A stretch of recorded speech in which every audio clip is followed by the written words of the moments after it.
এই অল্প একটু চিকেন ছিল, 300-350 গ্রামের মতো। এটা একটুখানি নুন, গোলমরিচ, আদা রসুন বাটা আর অল্প একটু ভিনিগার দিয়ে ম্যারিনেট করে রেখেছি। দেখি এটা কিছু একটা বানাবো। এই যে ম্যারিনেট করা চিকেনটার মধ্যে একটুখানি ডিম অ্যারারুট দিয়ে গুলে নিয়েছি। কড়াইতে তেল গরম হয়েই ছিল আমার, এবার একটু একটু করে এগুলো ভেজে নেব।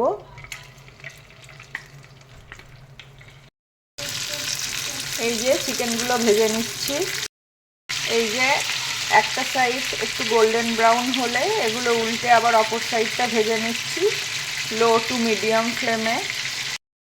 চিকেনগুলো গোল্ডেন ব্রাউন করে ভেজে তুলে নিয়েছি। মাল্টিগ্রেন সিডেড ব্রেড নিয়েছি, আর এই ব্রেডটা সেঁকে হাফ পোর্শনে একটু বাটার লাগিয়েছি।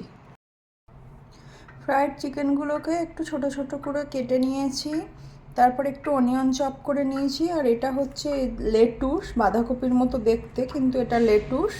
লেটুস একটু চপ করে নিয়েছি।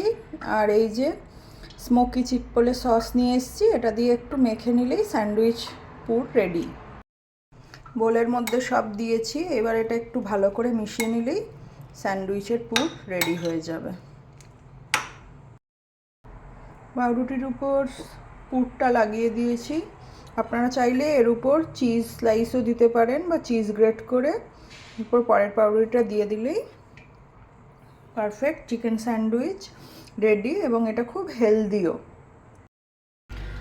This is ready. You all please try. Hope you all will like it. Thank you. If you like my videos, please subscribe.